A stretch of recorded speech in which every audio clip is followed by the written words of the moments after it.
Dando continuidade ao vídeo anterior, onde nós falamos sobre qual é a nossa motivação em falarmos de Jesus e do seu Evangelho, eu gostaria de pontuar aqui algumas coisas que provavelmente você já deve ter visto ao longo da sua jornada. Às vezes a pessoa te convida para visitar a sua igreja, a igreja dela no caso. E em muitas ocasiões nós vemos ser mais abordado sobre doutrinas da igreja, específicas da igreja, do que do Evangelho de Jesus. A gente vê uma pregação, uma palavra, uma mensagem, onde é mais falado sobre a denominação, sobre a igreja, sobre a sua religião, do que de fato o Evangelho de Jesus Cristo. Por isso que a gente tem que ter em mente que nós precisamos praticar o Evangelho, viver a Cristo, e não apenas vivermos uma religião, vivermos de uma igreja necessariamente. Muita gente às vezes não está disposta a viver essa questão da religião, mas todos nós podemos viver o Evangelho de Jesus onde nós estamos, inclusive dentro da nossa religião, dentro da nossa igreja. O Evangelho de Cristo, ele vai além da religião, ele vai além do templo, ele vai além da igreja. Ele é para ser vivido dentro da igreja, mas também fora da igreja por qualquer uma pessoa. Qualquer pessoa, independente de onde ela estiver, se ela crer em Jesus Cristo, crer no seu Evangelho, ela terá sua vida transformada e poderá sim viver o Evangelho. Seja aqui no Brasil ou seja num país completamente distante. O Evangelho, ele é acessível a todas as pessoas que assim desejarem o praticar. E não foi diferente em Cristo, com os discípulos de Jesus. A gente vê uma série de situações onde algumas pessoas seguiam Jesus ali próximas de Cristo, eram seguidores ali físicos de Cristo, e tinha muita gente que seguia Cristo sem segui-lo pelo caminho ali, presencialmente, digamos. Muita gente é seguidora de Jesus sem necessariamente estar seguindo ali no quesito físico. Como que eu posso dizer? Tem muita gente que é seguidora de Cristo que não necessariamente tem o rótulo de cristão, de religioso, de evangélico, mas ele tem muito mais as práticas do evangelho do que muita gente que se diz seguidora de Cristo. A gente percebe, por exemplo, dentro dos discípulos de Jesus, dos apóstolos que foram escolhidos pelo próprio Jesus, Judas o seguia fisicamente, presencialmente, estava com Jesus, participava de tudo que Jesus fazia, via o que Jesus fazia, ouvia os ensinamentos de Jesus, mas ele não era um seguidor de Cristo. Embora estivesse ali fisicamente, presencialmente, vendo tudo, realizando até muitas coisas, muitos sinais, porque ele realizou.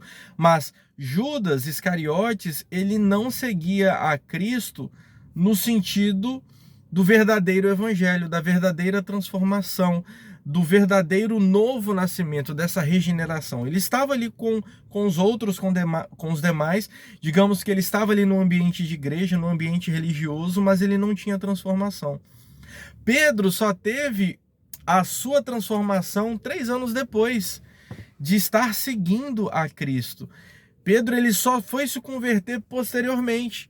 Tanto é que Jesus, ele conversa com Pedro muito tempo depois, dizendo o seguinte: Pedro, olha, quando você se converter, mostrando que ele ainda não era uma pessoa convertida, embora estivesse caminhando com Jesus.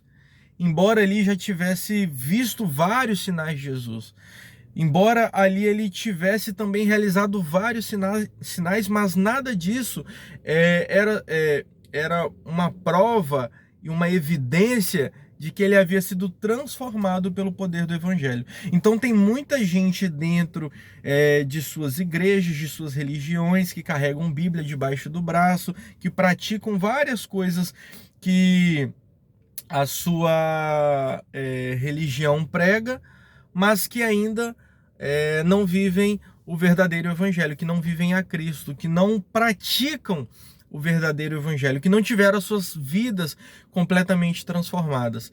Por isso, da importância de ensinarmos e aprendermos sobre o que Jesus ele falou para a gente. É isso que a gente precisa colocar em prática a partir de hoje. É essa transformação que a gente precisa ter. São essas evidências que nós precisamos ter de que nós praticamos aquilo que Jesus ele nos deixou. E não apenas o que é ensinado na religião, na igreja, mas que nós vivemos o verdadeiro evangelho de Jesus Cristo.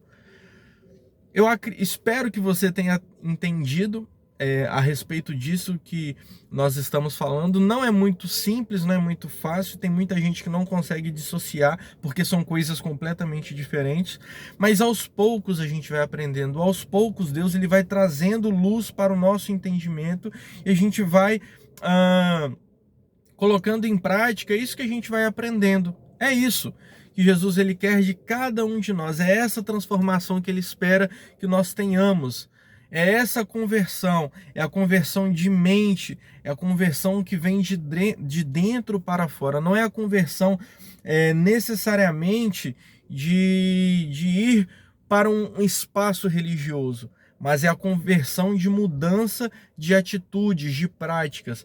Tanto é que a Bíblia diz que nós conhecemos a árvore pelos frutos. Então, eu conheço e sei que uma pessoa é ou não de Deus, não por aquilo que ela necessariamente fala, não por ela se confessar evangélica, cristã, enfim, não. Eu sei, não necessariamente por aquilo que ela fala, mas por aquilo que ela faz, por aquilo que ela vive, pelos frutos que ela tem em sua vida. Se esses frutos são compatíveis com os frutos do evangelho, com os frutos de Cristo, essa pessoa ela é de Deus. Agora, ela pode afirmar e reafirmar diversas vezes a sua fé em Jesus e praticar tudo aquilo que a religião fala para ela praticar, mas ainda assim não ter os frutos de Cristo em sua vida. Isso que a gente precisa entender e é isso que a gente precisa praticar. Assim que a gente entende e pratica, a gente precisa levar isso para outras pessoas, porque essas outras pessoas também necessitam dessa transformação do Evangelho de Jesus. Que Deus assim nos abençoe, paz e bem.